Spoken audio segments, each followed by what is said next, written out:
அந்த ஊர்ல போய் நீங்க பேசி கச்சத்தீவை மீண்டும் மீட்டு கொண்டு வர முடியாதா? ஏன் நீங்க செய்யல? அதிகாரத்துல நீங்க இருந்துகிட்டு கச்சத்தீவை தாரை வார்த்த கதையே இன்னமும் பேசி கொண்டிருப்பது ஒரு பச்சையான அயோக்கியத்தனம். மெஜஸ்டிக் லீடரா மோடி வந்துட்டாரு அப்படின்னு நீங்க பேசி இருக்கிறீங்கல்ல, ஏன் அந்த மெஜஸ்டிக் லீடர் போய் கிழிக்க வேண்டியதானே? இலங்கையில பேசி, சின்னஞ்சிறிய நாடு தானே சார் இலங்கை, அங்க போய் பேச முடியாதா உங்களால? 70 வருடமாக பிரிந்து போயிருக்கிறது, 70 வருடத்துக்கு முன்பே பிரிந்து போயிருக்கிறது பாகிஸ்தான். இந்த 70 ஆண்டுகளாக பார்ட்டிஷன் டேன்னு ஒண்ணு கொண்டாடுனீங்களா நீங்க? ஏன் இந்த 10 ஆண்டுகால ஆட்சியில நீங்க இருந்தீங்களா? அப்பெல்லாம் உங்களுக்கு அந்த நினைவு வரலையா? பார்ட்டிஷன் டே என்கிற நினைவு உங்களுக்கு வரலையா? இது மட்டும் இல்ல, குறிப்பாக மோகன் பகவத் பாத்தீங்கன்னாக்கா முஸ்லீம்களை கூப்பிட்டு ஒரு விழா வச்சிருக்காரு. இவர் வந்து ஐரோப்பிய மதச்சார்பின்மை வேறு, இந்திய மதச்சார்பின்மை வேறுன்னு புதிய விளக்கம் தர ஆளுநர். அமித்ஷா கிட்ட இப்ப நல்ல பேர் வாங்கணும், ஏன்னா சர்ச்சைகளின் நாயகன்னு பேர் வச்சிருக்காங்க பாஜகவில். அவருக்கு எப்போதும் சர்ச்சையாகவே பேசுவது, நெகட்டிவாவே பேசுறது. அதன் பிறகு இங்கிருந்து தமிழக அரசு ஓங்கி கூட்டினா படார்னு வழி தாங்க முடியாம காலில் விழுந்து கதறது.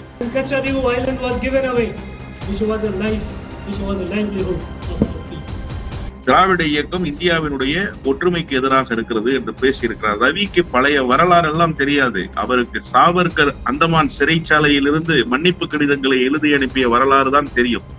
அவருடைய வழித்தோன்றல் தானே ரவி. ரவிக்கு சுதந்திர போராட்டத்தினுடைய வரலாறு என்ன என்பது தெரியுமா?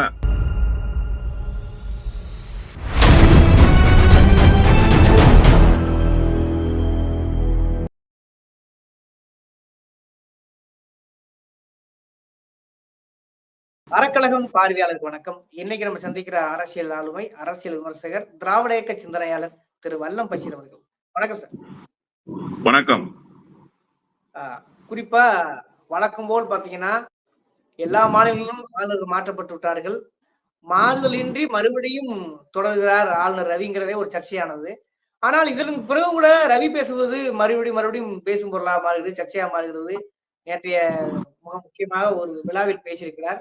என்ன சொல்றாருன்னா, திராவிட இயக்கத்தால் நாடு பிளவு வருகிறது, கருத்தியல் சுதந்திர காலகட்டத்தில் இவருடைய பங்களிப்பு இல்லை, மேற்கொண்டு பிளவு காரணமாக இருக்கின்ற வார்த்தையை பயன்படுத்திருக்கிறார். அதே போல மதச்சார்பின்மை பற்றி கூடுதலாக பேசியிருக்கிறார். எப்படி பாக்குறீங்க அவருடைய ஸ்டேட்மெண்ட்? இந்திய அரசியலமைப்பு சட்டத்திலிருந்தே மதச்சார்பின்மை என்கிற வார்த்தையை எப்படியாவது நீக்கிவிட வேண்டும் என்று துடித்தவர்கள் பக்கம் நின்று கொண்டு ரவி இப்படிப்பட்ட கருத்தை பேசுவது என்பது பச்சையான சந்தர்ப்பவாத பேச்சு என்றுதான் நான் புரிந்து கொள்கிறேன். அதிலே கூடுதலாக மதச்சார்பின்மைக்கு திராவிட இயக்கத்தவர்கள் ஏதோ எதிரானவர்கள் போல ஒரு பிம்பத்தை கட்டி எழுப்புவதற்கு முயற்சித்திருக்கிறார் அவருடைய பேச்சின் மூலமாக. ரவி யார் என்பதும் நாட்டு மக்களுக்கு தெரியும். திராவிட இயக்கம் என்ன செய்து கொண்டிருக்கிறது, என்ன செய்து முடித்தது என்பதும் மக்களுக்கு நன்றாகவே தெரியும். எனவே அது குறித்தெல்லாம் பெரிதாக பேச வேண்டியதில்லை. ஆனால் ரவி வேறு ஒரு செய்தியை வழக்கம் போல திரித்து சொல்லி இருக்கிறார். திராவிட இயக்கம் இந்தியாவினுடைய ஒருமைப்பாட்டுக்கு எதிராக இருக்கிறது, பல மொழிகள், பல இனக்குழுக்கள் எல்லோரும் சேர்ந்து பயணிக்கிற வேளையில் திராவிட இயக்கம் இந்தியாவினுடைய ஒற்றுமைக்கு எதிராக இருக்கிறது என்று பேசியிருக்கிறார். ரவிக்கு பழைய வரலாறு எல்லாம் தெரியாது. அவருக்கு சாவர்கர் அந்தமான் சிறைச்சாலையிலிருந்து மன்னிப்பு கடிதங்களை எழுதி அனுப்பிய வரலாறு தான் தெரியும். அவருடைய வழித்தோன்றல் தானே ரவி. ரவிக்கு சுதந்திர போராட்டத்தினுடைய வரலாறு என்ன என்பது தெரியுமா? திராவிட இயக்கத்தின் அடையாளங்கள் என்று இன்றைக்கு நீங்கள் தமிழ்நாட்டில் வரிசைப்படுத்தினால் 3 பேரை தான் வரிசைப்படுத்திட முடியும். பல தலைவர்கள் இருக்கிறார்கள். டி.எம். நாயரில் துவங்கி ஏராளமான தலைவர்கள். அவர்கள் குறித்தெல்லாம் இங்கே பேசு பொருள் அதிகமாக இல்லை. 3 தலைவர்கள் தான் திராவிட இயக்கத்தினுடைய முகமாக மாறி இருக்கிறார்கள். ஒருவர் பேரறிஞர் பெருந்தகை அண்ணா, இன்னொருவர் பகுத்தறிவு பகலவன் தந்தை பெரியார், இன்னொருவர் முத்தமிழறிஞர் டாக்டர் கலைஞர். இந்த 3 தலைவர்கள் தான் திராவிட இயக்கத்தினுடைய சுடராக முகமாக தமிழ்நாட்டில் ஒளி வீசுகிறவர்கள். தந்தை பெரியார் தன்னுடைய சொந்த தோட்டத்தில் எல்லா தென்னை மரங்களையும் வெட்டி வீழ்த்தினார். எதற்காக என்று ரவிக்கு தெரியுமா? அண்ணா, கல்லுக்கு எதிராக கல்லிறக்க கூடாது என்று சுதந்திர போராட்டத்தினுடைய ஒரு பகுதியாகத்தான் காந்தியார் அறிவித்தார். காந்தியார் சொன்னார் என்பதற்காக கதர் ஆடைகளை தூக்கி கொண்டு ஊராக சென்றவர் பெரியார். காந்தியார் சொன்ன சொல்லுக்கு மறுபேச்சு பேசாதவர் பெரியார். இந்த இடஒதுக்கீடு சம்பந்தப்பட்ட விவகாரத்தில் மட்டும்தான் அவருக்கு காங்கிரஸோடு பிணக்கு ஏற்பட்டது. அதன் பின்னர் கூட பச்சை தமிழர் என்றுதான் காமராஜரை அவர் அழைத்தார். பெரியாரினுடைய சுதந்திர போராட்ட வரலாறு என்ன என்பது ரவிக்கு தெரியாது. பெரியாரை ஒரு புறத்துல வைங்க, இன்னும் ஒருபடி மேலே சென்று நாடாளுமன்றத்தில் தன்னுடைய கன்னி உரையில் மெய்டியன் ஸ்பீச்சில் அண்ணா என்ன பேசினார் தெரியுமா? I am prevented to say Tamil Nadu, I belongs to a Dravidian stock, I am from Madras ஸ்டேட்னு சொன்னாரு. லாபகமாக சொல்லாடலை தன்வயப்படுத்தி வைத்திருந்தவர் அண்ணா. அவருக்குத்தான் தமிழன்னை தவமின்றி வார்த்தைகளை வாரி வழங்குவார். அதனாலதான் அவர் பேசினார் நாடாளுமன்றத்துல, நான் தமிழ்நாடு என்று சொல்வதற்கு தடை விதிக்கப்பட்டிருக்கிறேன், நான் மதராஸ் மாகாணத்திலிருந்து வந்திருக்கிறேன் என்று அவர் பேசினார். அப்படி பேசிய அண்ணா, இது நாடாளுமன்றத்தினுடைய கன்னி உரை. அந்த உரையை கேட்டுதான் பாபு ஜெகஜீவன் ராம் எழுந்து, Anna you are a Dravidian stock from Madras state, I am a Dravidian stock from Bihar ஸ்டேட்னு பேசினாரு. காங்கிரஸ் கட்சியினுடைய முதுபெரும் தலைவர், இந்திரா காந்திக்கே வழி சொல்கிற இடத்தில் இருந்தவர் அவர். இதெல்லாம் வரலாறு. இப்படி பேசிய அண்ணா, நாடு கோரிக்கையை தற்காலிகமாக ஒத்தி வைக்கிறோம் தம்பி, அதற்கான காரண காரியங்கள் இன்னும் அப்படியே இருக்கிறது தம்பின்னு தன்னுடைய தம்பிமார்களுக்கு ஏன் கடிதம் எழுதினாருங்கிற செய்தி தெரியுமா? சீனாவினுடைய யுத்தம், ஜவஹர்லால் நேரு உருக்கமாக ஒரு கடிதத்தை எழுதுகிறார் அண்ணாவுக்கு. அதை ஏற்றுக்கொண்டு இந்தியா என்கிற நாடு பாதுகாக்கப்பட வேண்டும் என்பதற்காக அண்ணா ரொம்ப அழகா இன்னொரு செய்தியும் சொன்னார் தன்னுடைய தம்பிமார்களுக்கு. பல்கலைக்கழகத்தினுடைய மாணவர்கள், திராவிட முன்னேற்ற கழகத்தினுடைய மாணவர் அணி நிர்வாகிகள் எல்லாம் வந்து அண்ணாவை சந்தித்து அண்ணா இடத்துல கேட்டாங்க, அண்ணா உயிர் கொள்கை ஆயிற்றே, மாநில சுயாட்சியும் தனிநாடு கோரிக்கையும் உயிர் கொள்கை ஆயிடுச்சே, உயிர் கொள்கையே நீங்கள் ஒத்தி வைக்கிறோம் என்று சொல்கிறீர்களே, பதவிக்காக நீங்கள் அவற்றையெல்லாம் விட்டு விட்டீர்களா என்று கேட்டார்கள்.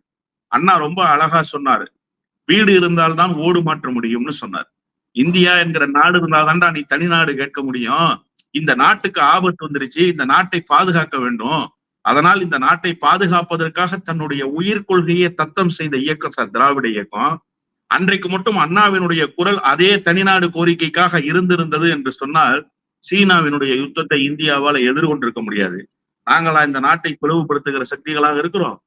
திராவிட இயக்கமா இந்த நாட்டை ஒற்றுமையை விரும்பாதவர்களாக இருக்கிறோம்?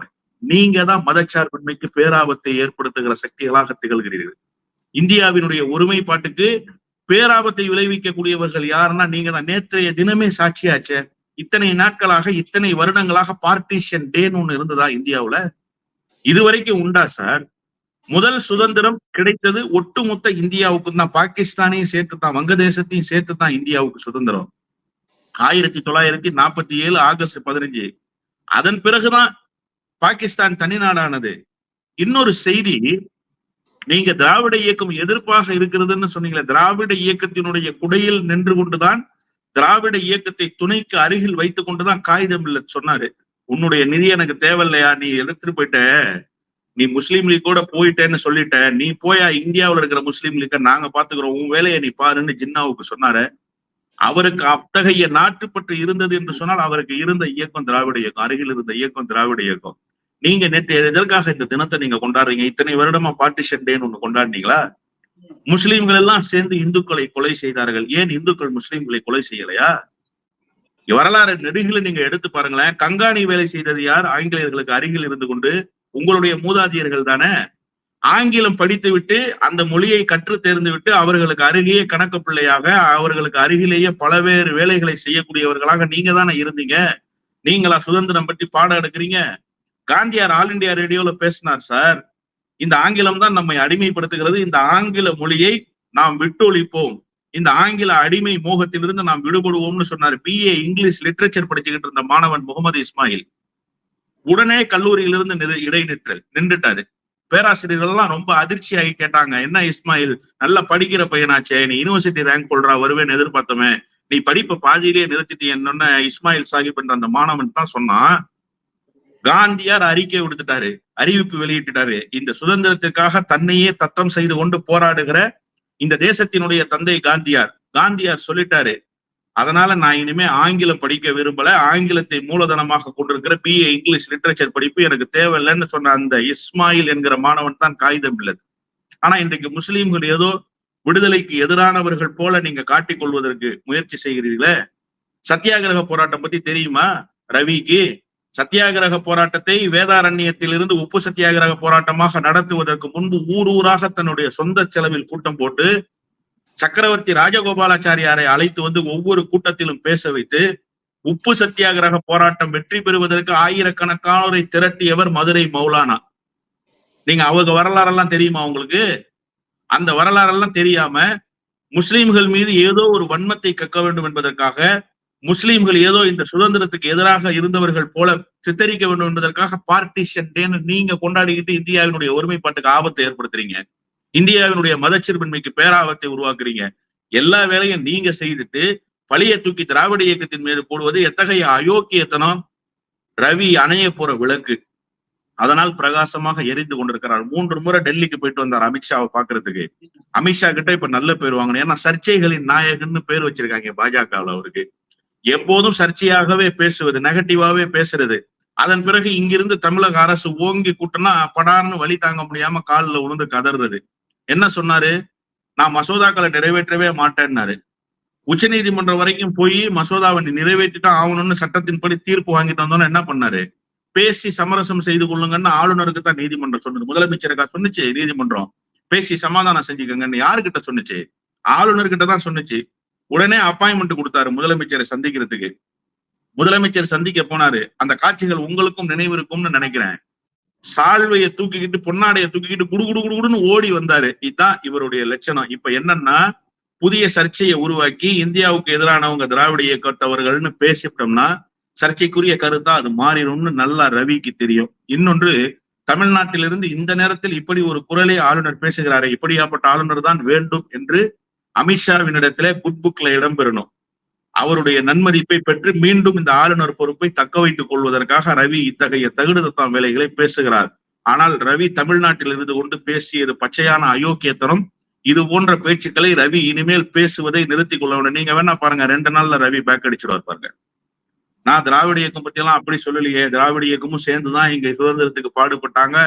ஏன்னா ஏற்கனவே பல நேரங்கள்ல பெரட்டி வாசிச்சிருக்காரு அடி தாங்க முடியாம. இப்ப இன்னும் 2 நாட்கள்ல இன்னைக்கு முதலமைச்சர் அறிவிச்சிட்டாரு, டீ பார்ட்டிக்கு போறேன்னு அறிவிச்சிட்டாரு. இப்ப முதலமைச்சரை பார்த்தோன்னே சரண்டர் ஆயிடுவார் பாருங்க நீங்க. ஆனால் இத்தகைய பேச்சுக்களை பேசுவது என்பது வன்மையாக கண்டிக்கத்தக்க போக்கு. ரவி இனிமேலும் இதை தொடரக்கூடாது. இது மட்டும் இல்ல, குறிப்பாக மோகன் பகவத் பாத்தீங்கன்னாக்கா முஸ்லிம்களை கூப்பிட்டு ஒரு விழா வச்சிருக்காரு. இவர் ஐரோப்பிய மதச்சார்பு என்பது வேறு, இந்திய மதச்சார்பு என்பது வேறுன்னு புதிய விளக்கம் தராரு ஆளுநர். ஐரோப்பியாவினுடைய மதச்சார்பின்மை வேறு, இந்தியாவினுடைய மதச்சார்பின்மை வேறுன்னு தான் நம்மளும் சொல்றோம். அதுல என்ன மாறுபட்ட கருத்து இருக்கு சார்? நீங்க ஐரோப்பாவுல மதங்களுக்குள் தான் பிரிவினை, ஆனா அங்கே சாதிய ஏற்றத்தாழ்வுகள் இருக்கான்னு கேட்டா ஆங்காங்க இருக்கு. கருப்பு இனத்தவர்களுக்கும் வெள்ளை இனத்தவர்களுக்குமான சாதிய பாகுபாடு இருக்கு, இல்லைன்னா நம்ம மறுக்கிறதுக்கு இல்லை. ஆனா பன்மை கலாச்சாரம் இருக்கா ஐரோப்பாவுல? பன்மை கலாச்சாரம், பன்மை மதம் இருக்கா? இல்ல. பன்மை மொழி பேசுகிறவர்கள் இருக்காங்களா? இல்ல. ஆனா இங்க அப்படி இல்லையே. வின்சன் சர்ச்சில் தான் சார் ரொம்ப அழகா சொன்னாரு. 32 கம்பார்ட்மெண்ட்டை சேர்த்து ஒரு ட்ரெயினை இந்தியான்னு ஓட்டுறாங்க. எந்த கம்பார்ட்மெண்ட் எப்ப போய் பிச்சுக்கும்னு தெரியல, இது போய் சேராதுன்னு வின்சன் சர்ச்சில். அதுதான் யதார்த்தமான உண்மை. நீங்க வங்க மொழி பேசுபவர்களுடைய கலாச்சாரம் வேறு, அவர்களும் இந்தியர்கள் தான். நம்முடைய மொழி வேறு, நம்முடைய கலாச்சாரம் வேறு, நாமும் இந்தியர்கள் தான். கேரள மொழி பேசுகிறவர்கள் நம்மிடமிருந்தே பிரிந்து போனவர்கள், நாம் பிரசவித்த பிள்ளைகள். அவர்கள் கலாச்சாரம் வேறாகிவிட்டது, அவர்கள் மொழி வேறாகிவிட்டது.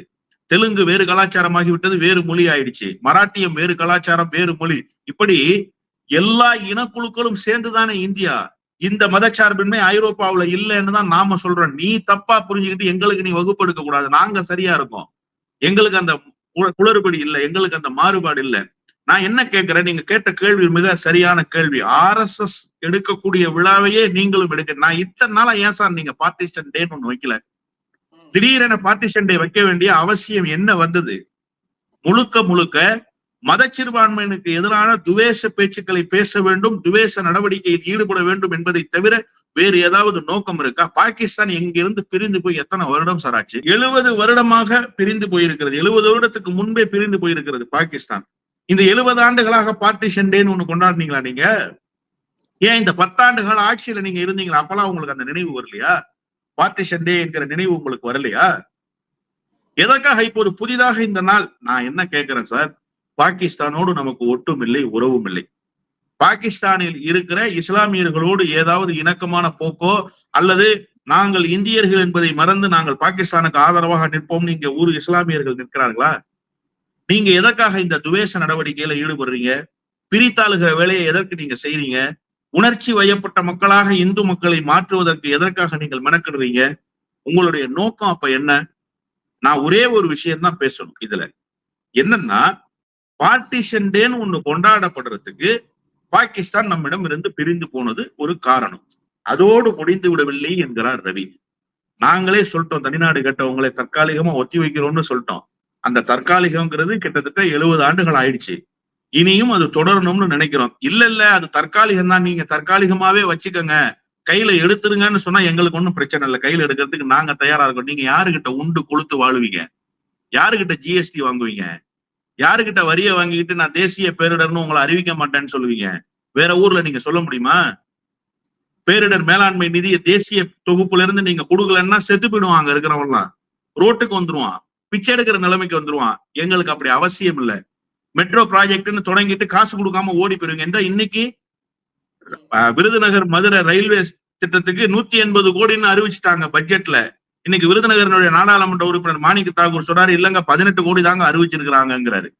18 கோடி தான் ரயில்வே பட்ஜெட்ல அறிவிப்பு வெளியாயிருக்கு, அதிகாரப்பூர்வ அறிவிப்பு. ஆனா பட்ஜெட் வாசிக்கிறப்ப 180 கோடிட்டாங்க.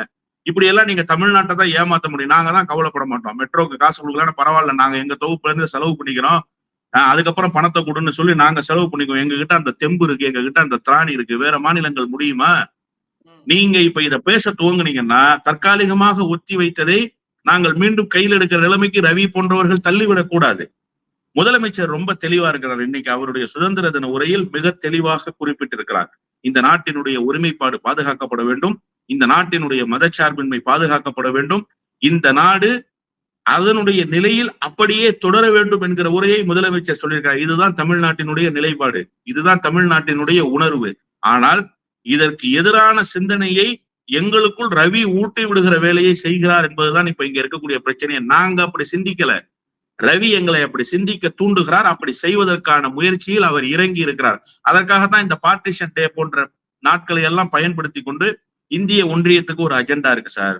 அந்த அஜெண்டா மேல ஏறி நின்று திருமண பக்கம் எல்லாம் கல் வீசலாம்னு நினைச்சு நேற்று திராவிடத்தின் மீது கல் வீசி இருக்கிறார் ரவி. அப்படித்தான் நான் புரிந்து கொள்கிறேன். இறுதியா ஒரு கேள்வி, இதுல கச்சத்தீவு பத்தி ரொம்ப கவலைப்பட்டிருக்காரு முதல் முறையாக ஆளுநர். தாரை வார்க்கப்பட்டு விட்டது, இது மீனவர்கள் பெரும் துயராக இருக்கிறது, அதே போல் கைது செய்கிறார்கள், பல மீனவர்கள் சிறை பிடிக்கப்பட்டிருக்காங்க, கடுமையான வேதனைக்குள்ளா இருக்காரு. எப்படி புரிஞ்சுக்கிறது? ஆடு நனைகிறதே என்று ஓனாய் அழுத கதை கேள்விப்பட்டதுண்டா? அப்படித்தான் ரவியினுடைய இந்த குரலும். கச்சத்தீவுக்காக இன்றைக்கு வருத்தப்படுகிறார். நான் என்ன கேட்கிறேன், வாஜ்பாயினுடைய அரசு 1 வருடம் கூட நிறைவு செய்வதற்கு முன்பு ஒரு முறை கலைக்கப்பட்டது. அதன் பிறகு 5 ஆண்டு காலத்தை வாஜ்பாய் நிறைவு செய்தார். ஈழத்துக்கு பல உதவிகளை செய்தார் வாஜ்பாய். ஏன் வாஜ்பாய் காலத்துல கச்சத்தீவை மீட்கிறதுக்கு நீங்க நடவடிக்கை எடுக்கல பாரதிய ஜனதா? சரி, வாஜ்பாய் காலத்தை விட்டுருவோம். 10 ஆண்டுகள் 2014 2024 வரைக்கும், இப்ப புதிய ஆட்சி, இந்த ஆட்சியை கணக்குல கொள்ளுங்க, 10 ஆண்டுகள் கச்சத்தீவு மீட்கிறதுக்காக நீங்க என்ன நடவடிக்கையை நீங்க மேற்கொண்டிருக்கிறீங்க? அமெரிக்காவினுடைய ஜோ பைடனே உங்களுடைய அரசியல் ஆலோசனையை கேட்டுத்தானே இயங்குறாருன்னு நீங்க பேசியிருக்கிறீங்க.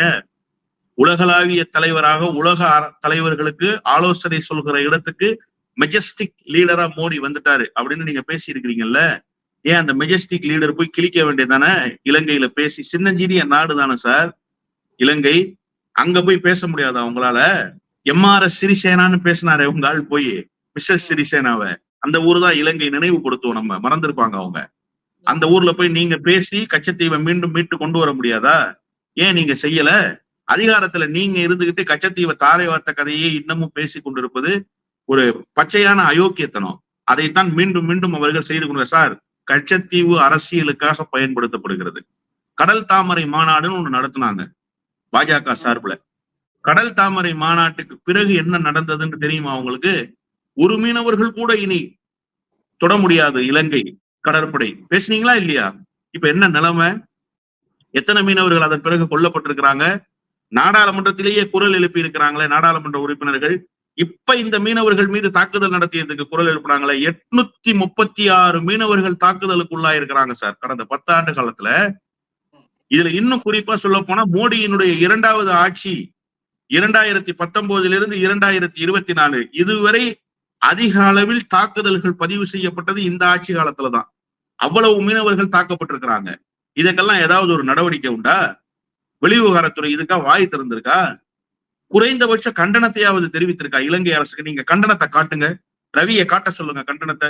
மீனவர்கள் மீது தாக்குதல் நடத்திய கப்பற்படையை கண்டித்து ஒரு அறிக்கை வெளிவிவகாரத்துறையின் சார்பில் அல்லது ஒரு கடிதம், குறைந்தபட்சம் அதையாவது நீங்க செய்தீங்களா? இதையெல்லாம் நீங்க செய்ய தவறிட்டு பழியை கொண்டு வந்து மீண்டும் மீண்டும் கச்சத்தீவை தார வாத்துட்டாங்கன்னு சொல்லி நீங்க பேசுவது என்பது ஒரு அயோக்கியத்தனமான போக்கு. ஏன் நீங்க கச்சத்தீவை மட்டும், நான் என்ன கேட்கிறேன், இந்தியாங்கிறது ஒட்டுமொத்த இந்தியா தானே, காஷ்மீர்ல இருந்து கன்னியாகுமரி வரைக்கும். சீனாக்காரன் எல்லைய கிட்டத்தட்ட 113 கிலோமீட்டருக்கு நகர்த்திட்டு வந்துட்டாங்க. என்ன கிழிச்சுட்டீங்க நீங்க? ஏன் அது இதுவாது தாரை வார்க்கப்பட்ட நிலம். சரி ரைட்டு, தாரை வார்த்தது தப்பு, அதுல ஒண்ணும் மாறுபட்ட கருத்து இல்ல. எத்தனை கிலோமீட்டரு? வெறும் 26 கிலோமீட்டர்.